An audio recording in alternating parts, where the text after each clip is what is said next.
Right now, a massive storm system is barreling across the United States, and if you live anywhere from Texas to Wisconsin, you need to stop what you are doing and listen to every single word I am about to say.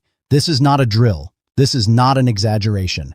The Storm Prediction Center has just issued a rare day 430% risk area, and when I tell you what that means for your city, your neighborhood, your family, you are going to understand why millions of Americans need to be on high alert starting tonight. Here is what I need you to do right now. Drop a comment below with your city and state.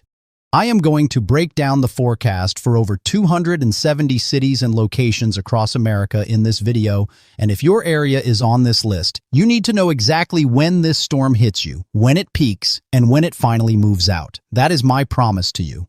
Stick with me for the next few minutes, and you will have the most detailed city-by-city breakdown you have ever seen for a storm system like this.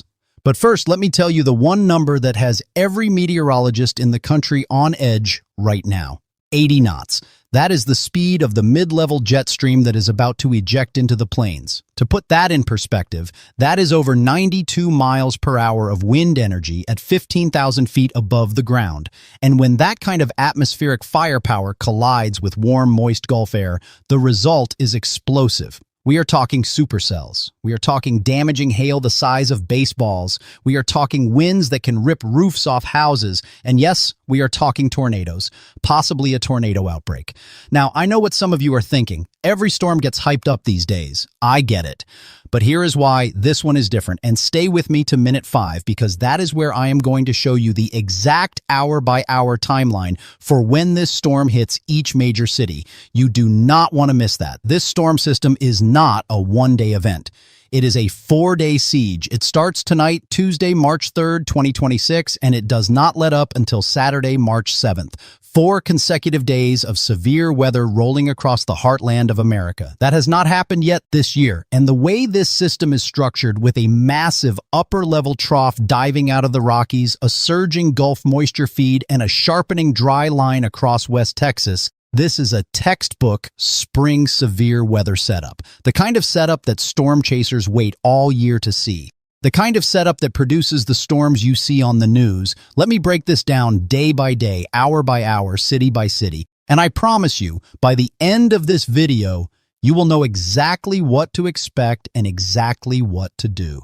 Tonight, Tuesday evening, March 3rd, the opening act. Right now, as I am recording this, the first round of storms is already developing. The Storm Prediction Center has a marginal risk that is a 1 out of 5 on the severity scale, stretching from the eastern Texas panhandle through Oklahoma into southeastern Kansas, the Missouri Ozarks, central Missouri, and southwestern Illinois. Now, a 1 out of 5 does not sound scary, and honestly, tonight is the lowest threat day of this entire outbreak. But do not let that fool you, because even a marginal risk can produce dangerous storms. Here is where you need to pay attention tonight. If you live in Tulsa, Oklahoma, storms could reach you between 10 and 11 tonight. If you are in Springfield, Missouri, expect thunder and lightning rolling in around midnight. Joplin, Missouri, you are in the same window between 11 tonight and 1 in the morning. If you are up in Jefferson City, Missouri, you are looking at a wet start to your Wednesday morning with storms arriving between 2 and 4 in the morning. And for Springfield, Illinois, those storms push in around 3 to 5 in the morning. Now here is the twist that most people are not talking about. While the southern plains are dealing with the severe weather threat tonight, the Ohio Valley is facing a completely different danger: flooding. Repeated rounds of showers and thunderstorms are going to train over the same areas tonight, and that training effect, where storm after storm rolls over the exact same neighborhoods, is a recipe for flash flooding. If you live in Bloomington, Illinois, you need to watch those creeks and low-lying areas tonight. Indianapolis, same thing. Cincinnati, you are right in the crosshairs for heavy rainfall between now and early Wednesday morning. We could see 2 to 4 inches of rain falling in a 6 to 8 hour window, and that is going to overwhelm storm drains and flood low-lying roads. Here is a number that should grab your attention. Flash flooding kills more Americans every year than tornadoes, hurricanes, or lightning, more than any other severe weather phenomenon. So tonight, even though the tornado threat is low, do not drive through flooded roadways. Turn around. Do not drown. That phrase saves lives every single year. Now, for those of you in the Northeast, you have a completely different battle to fight tonight and into Wednesday morning. An ice storm is pushing into New England. Vermont, New Hampshire, Maine, Massachusetts, Connecticut, Rhode Island, and New York are all going to see a mix of freezing rain, sleet, and snow. For Concord, New Hampshire, and Portland, Maine, you could see 1 to 3 inches of snow. Down along the coast, Long Island, coastal Connecticut, Rhode Island, and Cape Cod, the bigger concern is freezing drizzle. We are talking about a glaze of ice, up to 1/10 of an inch, coating roads, bridges, and overpasses. That might not sound like much, but 1/10 of an inch of ice on a road surface is like driving on a skating rink. Leave early for your Wednesday morning commute. Give yourself an extra 30 minutes and keep your speed down, especially on bridges and overpasses because those freeze first. And before we move on, let me give a quick shout out to our friends out west. The Pacific Northwest is getting hit with rain and mountain snow tonight through Wednesday. Portland, Oregon could pick up around an inch of rain. Seattle and Olympia, you are in the same boat. And if you are heading into the Cascades or the Rockies in Washington, Oregon, Idaho, or Montana, we are talking several inches to several feet of snow at the higher elevations. If you have travel plans through any mountain passes, check conditions before you leave. Highway 20, Stevens Pass, Snoqualmie Pass, all of these could be impacted. And out in Colorado, the Denver area might see a little bit of snow, but nothing major. Just enough to make your morning commute interesting. All right, now buckle in because we are about to get into the real action. And trust me, do not skip ahead because the information I am about to share starting at minute 5 could literally save your life or the life of someone you love. Wednesday, March 4th, the appetizer round. I call Wednesday the appetizer round because it is the first real taste of severe weather this system is going to dish out. And let me tell you, this appetizer has some bite to it. The Storm Prediction Center has issued a slight risk, that is a 2 out of 5 on the severity scale, stretching from North Texas and the Dallas-Fort Worth area all the way up through Little Rock, Arkansas, through the Missouri Ozarks, and as far north as southern Illinois, including cities like Carbondale and Mount Vernon. Now here's the important part. Today, March 3rd, 2026, the Storm Prediction Center rolled out a brand new system for communicating severe weather threats. They are calling them conditional intensity levels.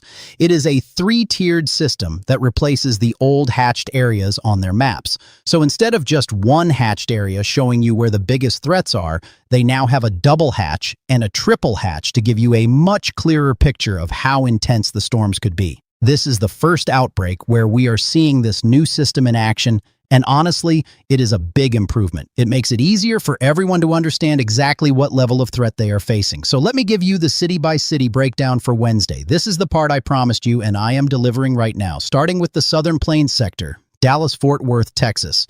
Storms begin developing around 4 to 5 in the afternoon. Peak severe threat is between 6 and 9 in the evening. Expect damaging hail, potentially up to golf ball size, damaging winds up to 60 miles per hour, and a slight chance of an isolated tornado. The storm threat ends for Dallas around 11 at night as the line moves east, Waco, Texas. You are just south of the main action, but do not let your guard down. Storms could clip your area between 5 and 8 in the evening. The main threat for you is large hail and heavy rain, Tyler, Texas. Storms arrive around 7 to 9 in the evening. Damaging winds are your primary concern, Shreveport, Louisiana. The storms push into your area between 8 and 11 at night. Heavy rain is going to be a big problem for you. Flash flooding is a real concern. Texarkana on the Texas-Arkansas border. Storms arrive between 7 and 10 in the evening. All 3 severe hazards are possible: hail, wind, and an isolated tornado. Now, moving up into Arkansas and Oklahoma. Oklahoma City, storms fire up to your south and east around 5 in the afternoon. The main storm activity stays south of the metro, but you could see some strong storms between 6 and 9 in the evening. Your bigger day is coming on Friday, and we will get to that. Fort Smith, Arkansas. Storms develop to your west around 5 in the afternoon and push through between 7 and 10 in the evening. Damaging hail is the primary threat. Some of these storms could produce hail up to 2 inches in diameter. Fayetteville and Bentonville, Arkansas. You are right in the bullseye for this Wednesday evening round. Storms arrive around 6 in the evening and push through by 10. All 3 hazards are on the table. Little Rock, Arkansas. Storms arrive between 8 and 11 in the evening. This is going to be a nasty night for you with heavy rain, strong winds, and the possibility of hail up to quarter size. Flash flooding is a real concern as repeated rounds of rain move through. Jonesboro, Arkansas. Storms reach you between 9 at night and midnight. Damaging winds are the primary threat as the storms organize into a line. Now up into Missouri and Illinois. Springfield, Missouri. You had storms overnight and you are getting more Wednesday afternoon and evening. New storms develop between 4 and 7 in the evening. Heavy rain is the biggest concern, with flash flooding likely as the ground is already saturated from overnight rainfall. Branson, Missouri.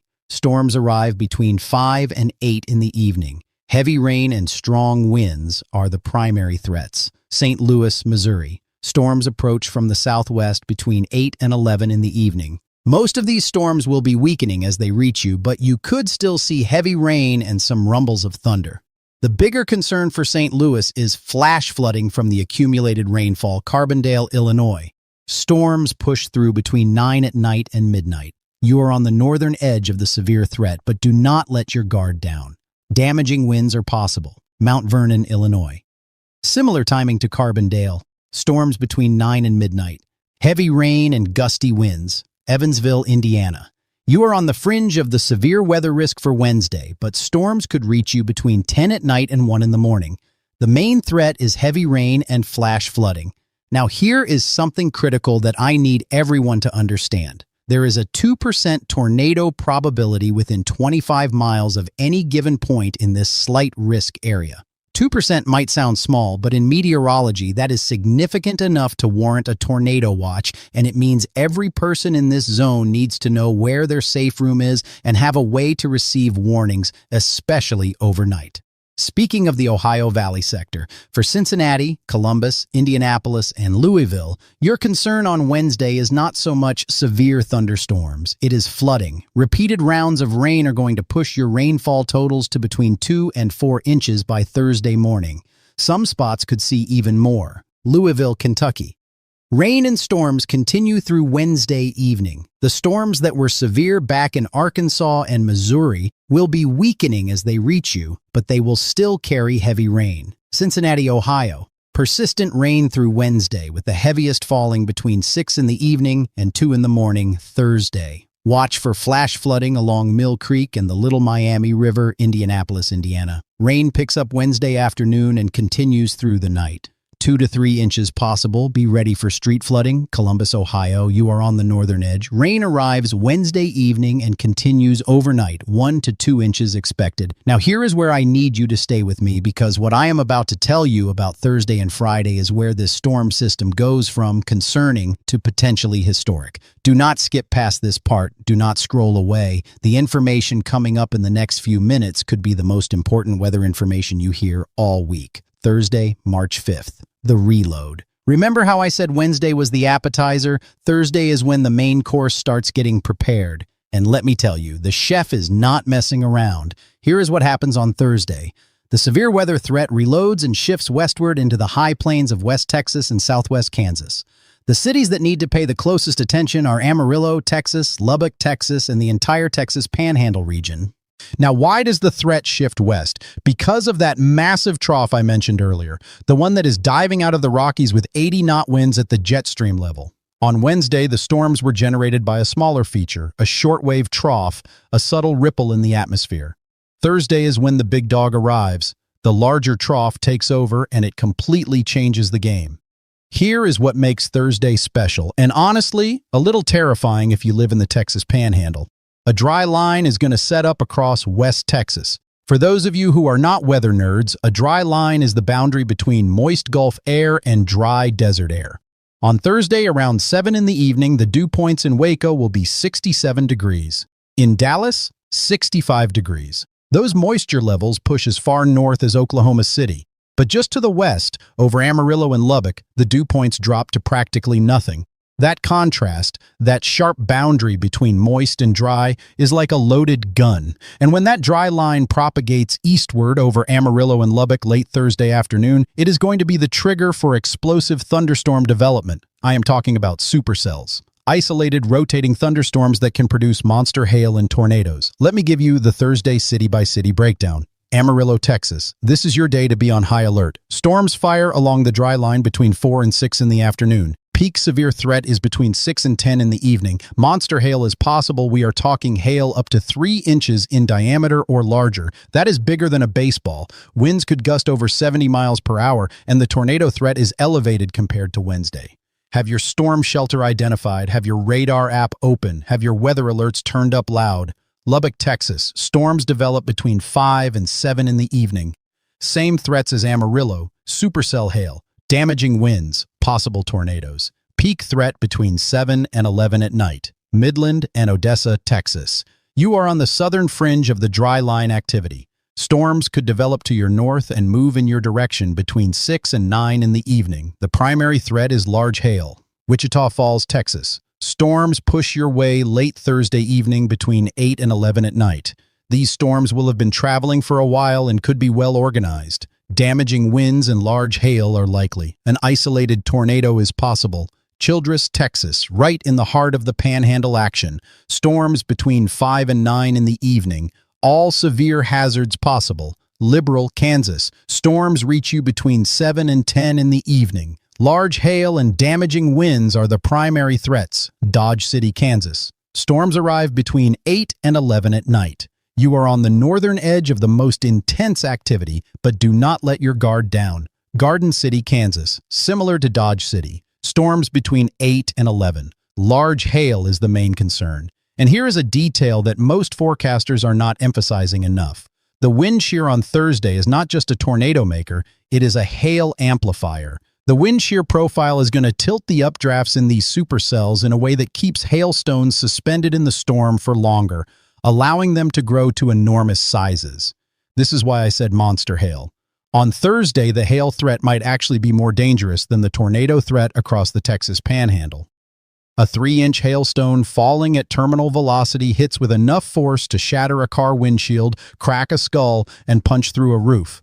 If you are in the Texas Panhandle on Thursday evening, do not be outside when these storms arrive. Period. Now, for the rest of the country on Thursday, Oklahoma City, you get a break on Thursday. The action is to your west.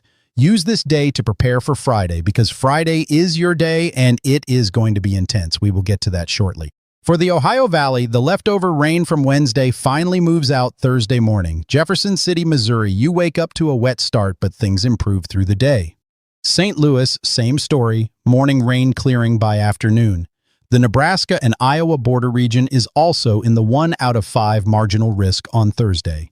Cities like North Platte, Nebraska, and Council Bluffs, Iowa, could see some strong storms Thursday evening. Nothing major, but enough to produce some gusty winds and small hail. All right, now we are here. This is the part I have been building to. This is the moment that every meteorologist in the country is watching. If you only remember one thing from this entire video, let it be this next section. Do not leave this video before you hear what I am about to say about Friday, March 6th, the main event.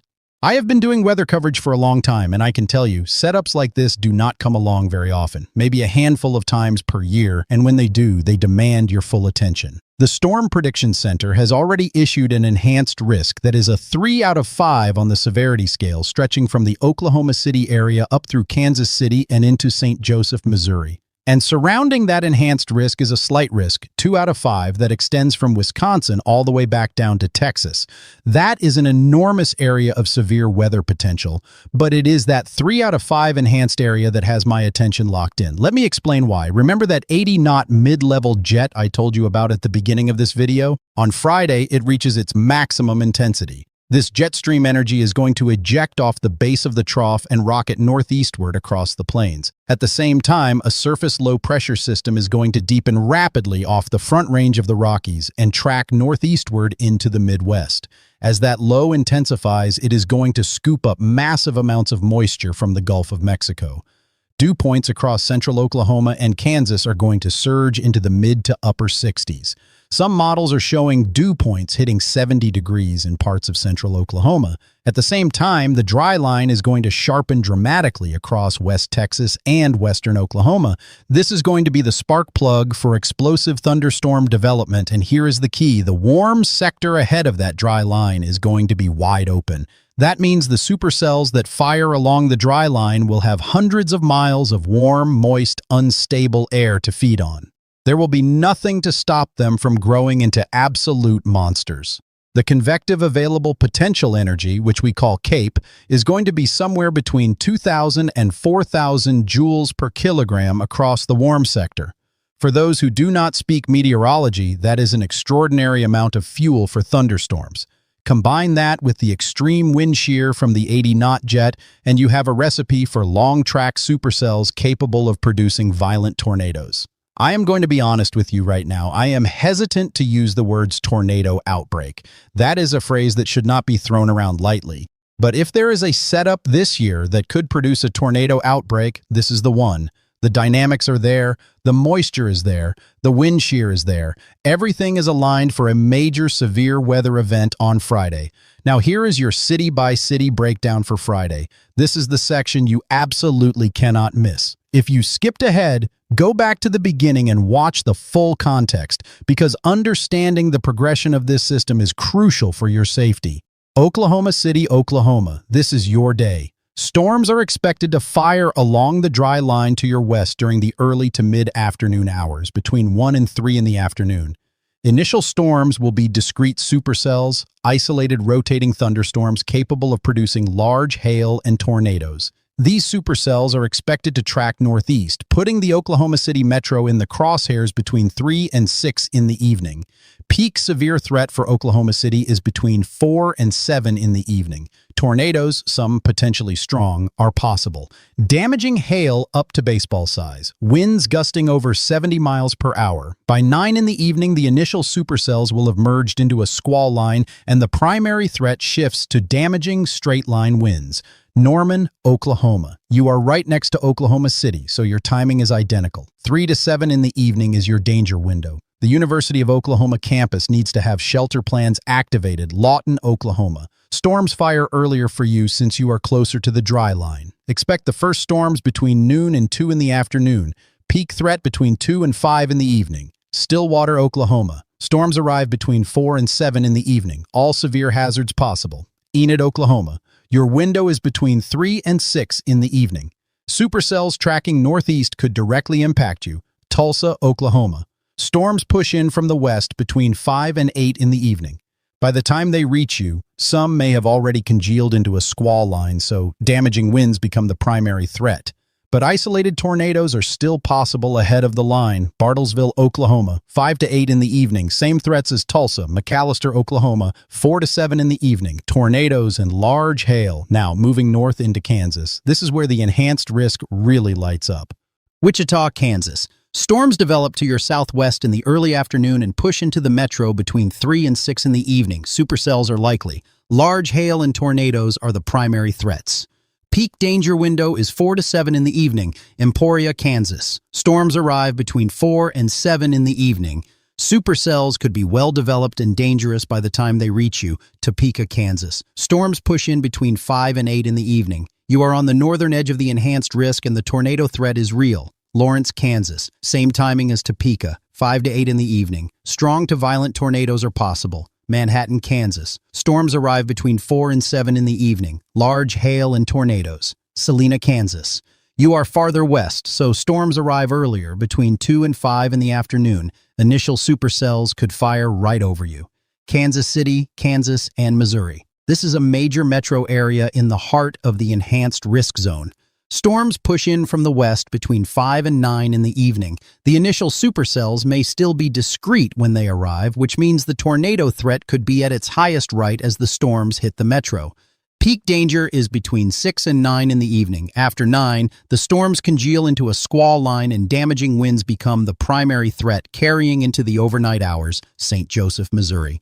You are on the northern edge of the enhanced risk. Storms arrive between 5 and 8 in the evening, tornadoes and large hail. Now here is what I need every single person in Oklahoma and Kansas to understand. On Friday, you need to have multiple ways to receive weather warnings. Do not rely on just one source. Have a weather radio. Have a radar app on your phone. Have your phone's emergency alerts turned on. Know where your storm shelter is. If you do not have a below-ground shelter, identify an interior room on the lowest floor of your home, away from windows. A bathroom or a closet in the center of your house is your best option. Put on your shoes, grab a helmet if you have one, have a flashlight ready, and if you are in a mobile home, do not stay in it. Mobile homes are death traps in a tornado. Go to a permanent structure or a community storm shelter. I am not trying to scare you. I am trying to prepare you. There is a massive difference. Scared people freeze. Prepared people survive. Now, the severe weather does not stop at the Kansas and Missouri border on Friday. Let me continue with more cities. Springfield, Missouri. Storms arrive between 7 and 10 in the evening. These will likely be in the form of a squall line by the time they reach you. Damaging winds up to 70 miles per hour are the primary threat. An embedded tornado is possible within the line, Joplin, Missouri, 6 to 9 in the evening. Damaging winds and possible embedded tornadoes in the squall line. Joplin knows better than most what a tornado can do. April 22, 2011 changed that city forever. Please take this seriously. Columbia, Missouri. Storms arrive between 8 and 11 at night. Damaging winds and heavy rain. Jefferson City, Missouri, 8 to 11 at night. The squall line pushes through with damaging winds. Flash flooding is also a concern given the rain earlier in the week. Sedalia, Missouri, 7 to 10 in the evening. Damaging winds. Des Moines, Iowa. You are in the slight risk zone. Storms could push into your area between 7 and 10 in the evening. The severe threat is lower for you than areas to the south, but gusty winds and some hail are possible. Omaha, Nebraska. Similar to Des Moines. Storms between 6 and 9 in the evening, mainly strong winds and small hail. Lincoln, Nebraska, 6 to 9 in the evening. Strong winds, some hail. Sioux Falls, South Dakota. You are on the very northern fringe. Some strong storms possible between 7 and 10 in the evening, but the severe threat is low for you. Now moving east. As the squall line pushes through Friday evening and into the overnight hours, the damaging wind threat extends well into the nighttime. This is what we call a nocturnal severe weather event, and it is particularly dangerous because people are sleeping and may not hear warnings. Fort Smith, Arkansas. The squall line arrives between 8 and 11 at night. Damaging winds up to 65 miles per hour, Fayetteville, Arkansas, 8 to 11 at night. Damaging winds, Little Rock, Arkansas. The squall line pushes through between 11 at night and 2 in the morning Saturday. Damaging winds and heavy rain. Flash flooding is a real concern. Memphis, Tennessee. The line arrives between midnight and 3 in the morning Saturday. Damaging winds are the primary threat. Jonesboro, Arkansas, 11 at night to 2 in the morning. Damaging winds and heavy rain. Paducah, Kentucky. The squall line arrives between midnight and 3 in the morning Saturday. Damaging winds, Cape Girardeau, Missouri. 11 at night to 2 in the morning. Damaging winds and heavy rain. Now here is something that should make every single person take notice. Everything I just described about Friday, the supercells, the squall line, the damaging winds, the potential tornado outbreak, all of that is happening while most of the central United States is also dealing with a significant flash flood threat. We are going to see round after round of heavy rain from Wednesday through Friday, and by the time Friday's storms arrive, the ground is already saturated. The rivers and creeks are already running high. Any additional heavy rain is going to cause flash flooding, and the combination of tornadoes plus flash flooding is one of the most dangerous weather scenarios imaginable. The bullseye for flash flooding stretches from Dallas and Shreveport up through Little Rock, Springfield, Missouri, and into the Ohio Valley between Indianapolis and Cincinnati. Some areas could see total rainfall accumulations of 5 to 8 inches by the end of the week. That is an enormous amount of water. All right, now let me catch you up on cities I have not covered yet because this storm system is so massive that it affects almost every region of the country, starting with Texas cities beyond the Panhandle and Dallas-Fort Worth, Austin, Texas. You are south of the primary severe threat on Wednesday, but you could see some strong storms and heavy rain Wednesday evening between 6 and 9. Thursday and Friday, the main action is to your north and west. But keep an eye on Saturday, San Antonio, Texas, similar to Austin. Strong storms possible Wednesday evening. The main severe threat passes to your north. Houston, Texas. Houston, you need to watch Saturday carefully. As the cold front sags southeastward, storms could develop along the front and impact the Houston metro. Timing is still uncertain, but the afternoon and evening hours on Saturday are the window. Heavy rain and strong winds are possible. Corpus Christi, Texas. Saturday is also your day. Storms could develop along the cold front as it pushes into coastal Texas. Heavy rain and strong gusty winds. Beaumont, Texas. Saturday afternoon and evening, strong storms and heavy rain as the front pushes through, College Station, Texas. Wednesday evening, you could see some strong storms between 6 and 9. Then again on Saturday as the front comes through, Abilene, Texas. Thursday evening, storms from the dry line activity could reach you between 7 and 10. Large hail is the primary concern. San Angelo, Texas. Thursday evening, storms possible between 6 and 9, large hail and strong winds, Wichita Falls, Texas. I mentioned you already for Thursday, but on Friday you could see additional storms in the afternoon between 2 and 5. All severe hazards possible. Now let me cover the Mid-South and Southeast. Nashville, Tennessee. The squall line from Friday night pushes into your area in the early morning hours, Saturday between 2 and 5 in the morning. Damaging winds are the primary threat. Make sure your phone alerts are on because this will be an overnight event for you. Chattanooga, Tennessee. Saturday morning between 4 and 7. Damaging winds with the squall line, Knoxville, Tennessee. Saturday morning between 5 and 8. Strong winds and heavy rain, Jackson, Mississippi. Saturday is your concern. As the cold front pushes through, storms develop in the afternoon between 1 and 4. Strong winds, hail, and an isolated tornado cannot be ruled out. Dew points will be in the 60s, providing plenty of fuel for storms. Monroe, Louisiana. Saturday afternoon between noon and 3. Strong storms along the front. Damaging winds and heavy rain, Lake Charles, Louisiana. Saturday afternoon between 1 and 4. Similar threats. Strong winds, heavy rain, Baton Rouge, Louisiana. Saturday afternoon into evening. Storms between 2 and 5. Damaging winds and heavy rain, Jackson, Tennessee. The Friday night squall line arrives between 1 and 4 in the morning Saturday. Damaging winds, Tupelo, Mississippi. Saturday morning between 3 and 6. Damaging winds from the squall line, Birmingham, Alabama.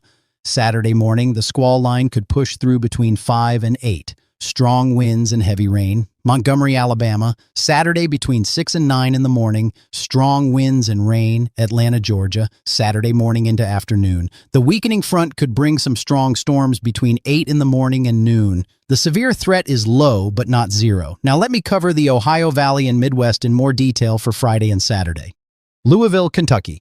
The Friday night squall line arrives between midnight and 3 in the morning Saturday. Damaging winds up to 60 miles per hour. Heavy rain and flash flooding are concerns. Lexington, Kentucky. Between 1 and 4 in the morning Saturday. Damaging winds, Cincinnati, Ohio. The squall line pushes through between 2 and 5 in the morning Saturday. After a week of on and off rain, flash flooding is a major concern for the Cincinnati metro. Dayton, Ohio. 3 to 6 in the morning Saturday. Damaging winds, Columbus, Ohio. 4 to 7 in the morning Saturday. Strong winds and rain, Charleston, West Virginia. Saturday morning between 6 and 9. Strong winds and rain as the front pushes through. The severe threat is isolated due to lower dew points in the 50s. Pittsburgh, Pennsylvania. Saturday morning between 7 and 10. Some strong winds possible, but the severe threat is low. Cleveland, Ohio. Saturday morning. Some gusty winds as the front comes through, but the severe threat is minimal. Detroit, Michigan. Strong winds with the frontal passage on Saturday morning. Not a severe weather event, but gusts could reach 40 to 50 miles per hour. Chicago, Illinois. Friday evening into overnight. Strong storms arrive between 8 and 11 Friday night. Damaging winds are the primary threat as the squall line barrels through. By Saturday morning, the storms have pushed east of the metro, Milwaukee, Wisconsin. Friday night between 9 and midnight. Strong storms, gusty winds, Madison, Wisconsin. Friday night between 8 and 11. Strong winds, some hail possible, Green Bay, Wisconsin. Friday night into Saturday morning between 10 and 1 in the morning. Strong winds, Minneapolis and St. Paul, Minnesota. You are mostly north of the main action, but a few strong storms could reach the southern metro Friday evening between 7 and 10.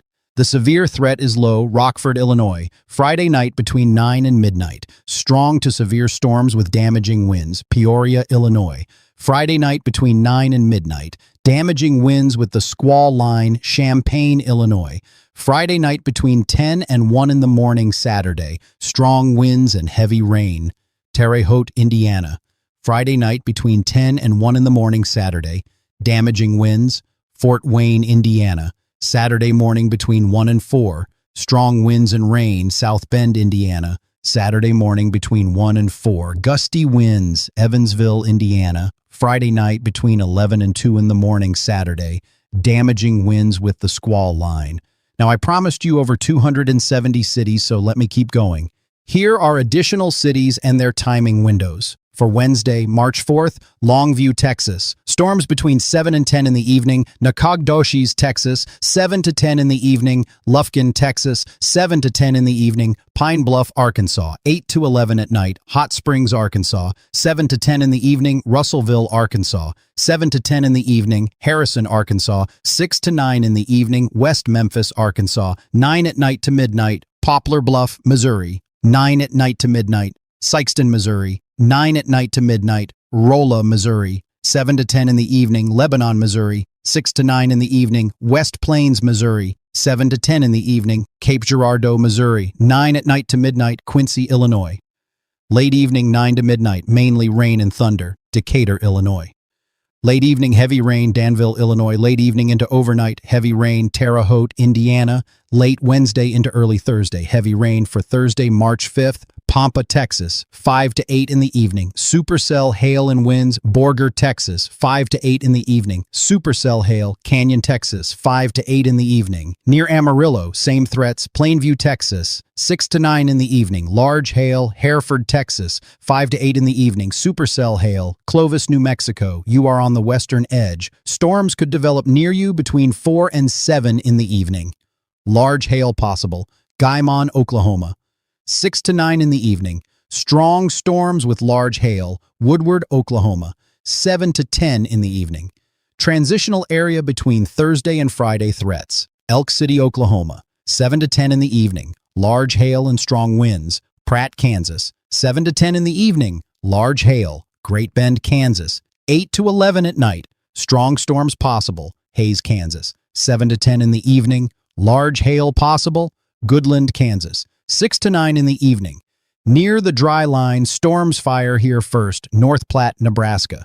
8 to 11 at night. Some strong storms possible, McCook, Nebraska. 7 to 10 in the evening. Strong storms, large hail possible.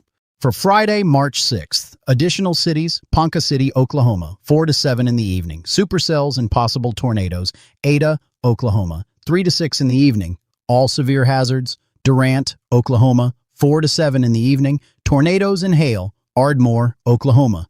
3 to 6 in the evening. All severe hazards, Muskogee, Oklahoma.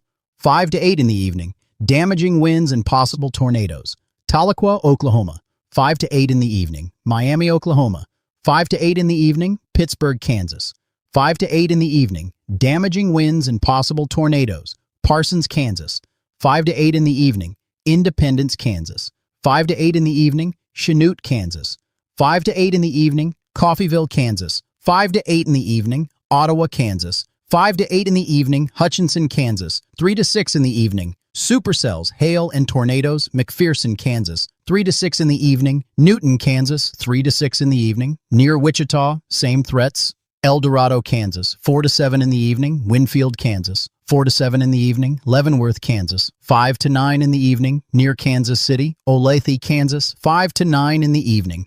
Part of the Kansas City Metro, Overland Park, Kansas. 5 to 9 in the evening, Lee S. Summit, Missouri. 6 to 9 in the evening, Independence, Missouri. 6 to 9 in the evening, Blue Springs, Missouri. 6 to 9 in the evening, Warrensburg, Missouri. 6 to 9 in the evening, Clinton, Missouri. 7 to 10 in the evening, Nevada, Missouri. 6 to 9 in the evening, Carthage, Missouri. 6 to 9 in the evening, Webb City, Missouri. 6 to 9 in the evening, West Plains, Missouri. 8 to 11 at night, Poplar Bluff, Missouri. 9 at night to midnight, Hannibal, Missouri. 9 at night to midnight, mainly winds, Kirksville, Missouri. 8 to 11 at night, Maryville, Missouri. 6 to 9 in the evening, Chillicothe, Missouri. 7 to 10 in the evening, Marshall, Missouri. 7 to 10 in the evening, Moberly, Missouri. 8 to 11 at night, now moving into Iowa for Friday, Cedar Rapids, Iowa. 8 to 11 Friday night, strong storms, Iowa City, Iowa. 8 to 11 Friday night, strong winds, Waterloo, Iowa. 8 to 11 Friday night, Dubuque, Iowa. 9 Friday night to midnight, Davenport, Iowa. 9 Friday night to midnight, part of the Quad Cities, Burlington, Iowa. 9 Friday night to midnight, Ottumwa, Iowa. 8 to 11 Friday night, Mason City, Iowa. 9 to midnight, lower threat, Fort Dodge, Iowa. 8 to 11 Friday night, Ames, Iowa. 7 to 10 Friday evening, Council Bluffs, Iowa. 6 to 9 Friday evening, Sioux City, Iowa. 7 to 10 Friday evening, lower severe threat, for Saturday, March 7th. Additional cities in the south and southeast. Hattiesburg, Mississippi. Saturday afternoon 1 to 4, Meridian, Mississippi. Saturday morning 9 to noon, Gulfport, Mississippi. Saturday afternoon 2 to 5, Mobile, Alabama. Saturday afternoon 2 to 5, Tuscaloosa, Alabama. Saturday morning 6 to 9, Dothan, Alabama. Saturday afternoon noon to 3, Columbus, Georgia. Saturday afternoon noon to 3, Lower Threat, Macon, Georgia. Saturday afternoon 1 to 4, Very Low Threat, Savannah, Georgia. Saturday afternoon, minimal severe risk, Tallahassee, Florida. Saturday afternoon, 2 to 5. Some strong storms possible, Pensacola, Florida. Saturday afternoon, 2 to 5. Strong storms and heavy rain possible, Panama City, Florida. Saturday afternoon, some strong storms. Let me also cover some cities in the northern plains and upper Midwest that are on the edge of this system. Fargo, North Dakota. You are well north of the severe threat, but a few gusty storms could develop Friday evening. Minimal risk. Bismarck, North Dakota, not in the severe zone. Some wind with the frontal passage Saturday. Rapid City, South Dakota, on the western edge. Some wind and a few snow showers possible Thursday night as cold air wraps behind the system. Pierre, South Dakota. Friday evening, some strong winds with the frontal passage, not expecting severe thunderstorms, Aberdeen, South Dakota, minimal severe risk. Wind gusts possible Friday night, Grand Island, Nebraska, Friday evening between 6 and 9. Some strong storms possible with gusty winds and small hail, Kearney, Nebraska. Friday evening, 6 to 9, similar to Grand Island, Hastings, Nebraska. Friday evening, 6 to 9, gusty winds, Norfolk, Nebraska. Friday evening 7 to 10, strong winds, Scottsbluff, Nebraska. You are far enough west that the severe threat is very low, some wind with the frontal passage. Now, for those of you in the deep south who might think you are in the clear, let me cover a few more Saturday cities. Shreveport, Louisiana. Saturday morning, the front pushes through between 9 and noon. Strong storms and heavy rain. Alexandria, Louisiana. Saturday between 10 in the morning and 1 in the afternoon. Strong storms, Lafayette, Louisiana. Saturday afternoon between noon and 3. Heavy rain and gusty winds, New Orleans, Louisiana. Saturday afternoon into evening. The front weakens as it reaches you, but some strong storms and heavy rain are possible between 2 and 5. Flash flooding is a concern in the low-lying areas of the city. Biloxi, Mississippi. Saturday afternoon 2 to 5. Strong storms possible. Meridian, Mississippi. I mentioned you earlier, but let me add that the tornado threat for your area on Saturday is low but not zero. Dew points in the 60s provide enough instability for a few rotating storms. Tuscaloosa, Alabama. Saturday morning 6 to 9. Strong winds with the squall line. Rain totals of 1 to 2 inches. Huntsville, Alabama. Saturday morning between 5 and 8. Damaging winds possible with the leading edge of the front. Florence, Alabama. Saturday morning 4 to 7, strong winds, Bowling Green, Kentucky. Saturday morning between 2 and 5, damaging winds with the overnight squall line. Owensboro, Kentucky. Saturday morning 1 to 4, damaging winds, Frankfort, Kentucky. Saturday morning between 2 and 5, strong winds and rain, Clarksville, Tennessee.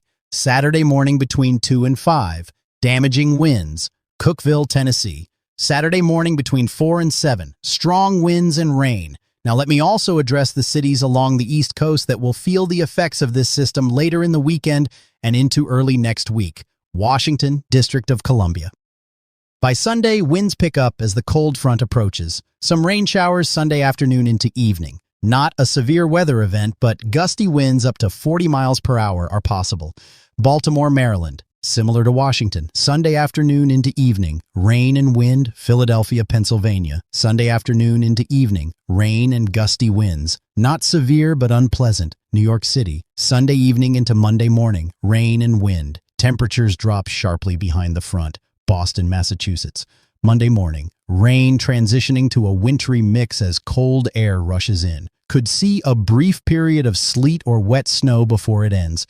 Richmond, Virginia. Sunday afternoon, rain and wind, Raleigh, North Carolina. Sunday afternoon into evening, rain, Charlotte, North Carolina. Sunday afternoon, some rain and gusty winds, Columbia, South Carolina. Sunday, some rain showers, Jacksonville, Florida. The front weakens considerably by the time it reaches you. Some showers Sunday into Monday, Tampa, Florida, minimal impact. A few showers Monday, Miami, Florida. Very minimal impact from this system, maybe a brief shower or two early next week. Now let me also give you the cities that are not in the severe threat zone but will be dealing with heavy rain and flooding this week. St. Louis, Missouri. Repeated rounds of rain Wednesday through Friday, 3 to 5 inches total. Major flash flood concern, Memphis, Tennessee. Rain accumulations of 3 to 4 inches by Saturday, Nashville, Tennessee. 2 to 3 inches of rain through the week, Indianapolis, Indiana. 3 to 4 inches possible. Flash flooding likely, Paducah, Kentucky. 3 to 5 inches. Flooding concern along the Ohio River, Cairo, Illinois. Major flooding concern where the Ohio and Mississippi rivers converge, Pine Bluff, Arkansas. Heavy rain through the week, Texarkana. 3 to 4 inches of rain, Shreveport, Louisiana. 3 to 5 inches. Flash flooding likely. And here's a critical detail about the rain situation. The areas getting the heaviest rain this week are the same areas that have been dealing with drought conditions, particularly across parts of the southeast. While the rain is desperately needed in some of these areas, getting it all at once in the span of 4 days is not helpful. It leads to flash flooding, not drought relief. The ground cannot absorb that much water that quickly, especially over urban areas with lots of concrete and asphalt. Now, I want to take a moment to look even further ahead because this storm system is not the end of the story, not even close. Looking at the 6 to 10-day outlook, the eastern half of the country is going to stay warmer than average. That warmth is going to continue to fuel storm systems. On the west coast, temperatures will be slightly cooler than average. What this tells us is that the jet stream pattern is going to keep sending storm systems into the central and eastern United States. Here's the bigger picture. Early next week, around Tuesday, March 10th and Wednesday, March 11th, another powerful storm system is expected to develop. The models are showing a strong low pressure somewhere in the central United States. On the northwest side of that low, there will be enough cold air for snow and ice.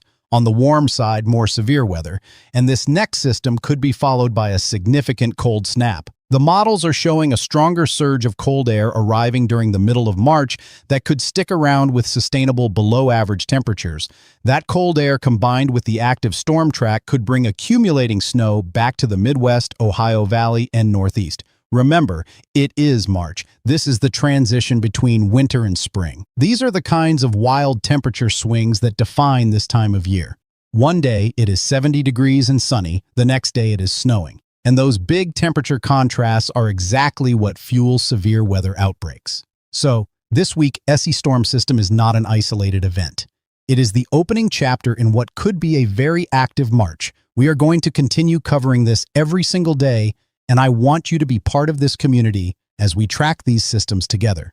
Here is what I need you to do right now if you have not already.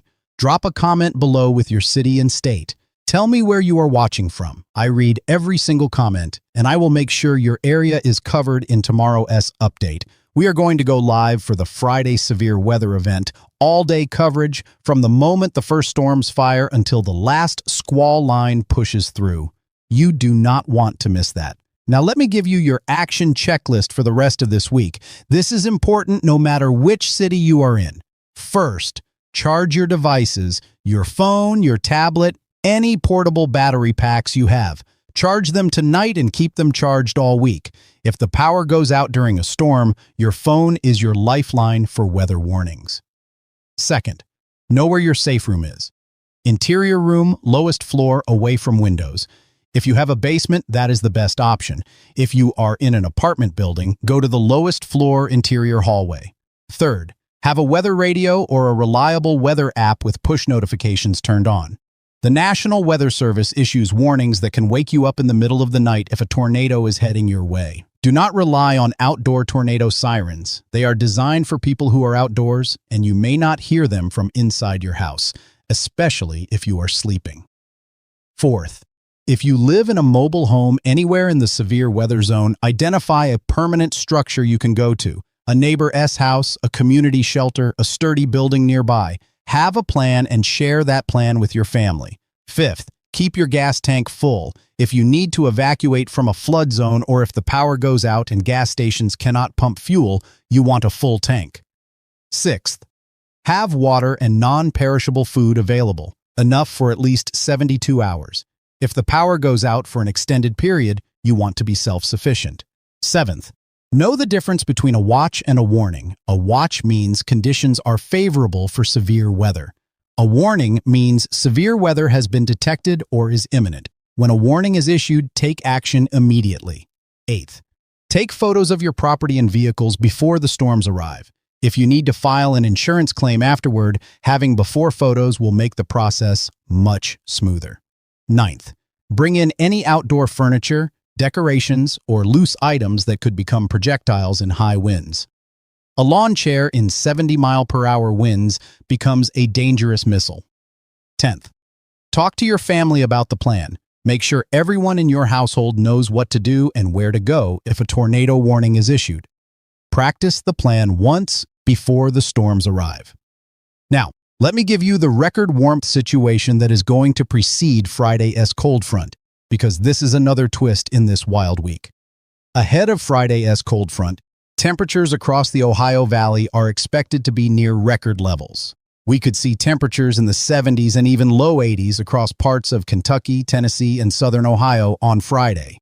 That record warmth is what is going to fuel the explosive storm development. The atmosphere is going to be absolutely loaded with energy. Then on Saturday, after the cold front blasts through, temperatures are going to drop 20 to 30 degrees in some areas. That temperature crash is going to be dramatic. Friday, you are in a t-shirt. Saturday, you are reaching for your winter coat. That is March in America.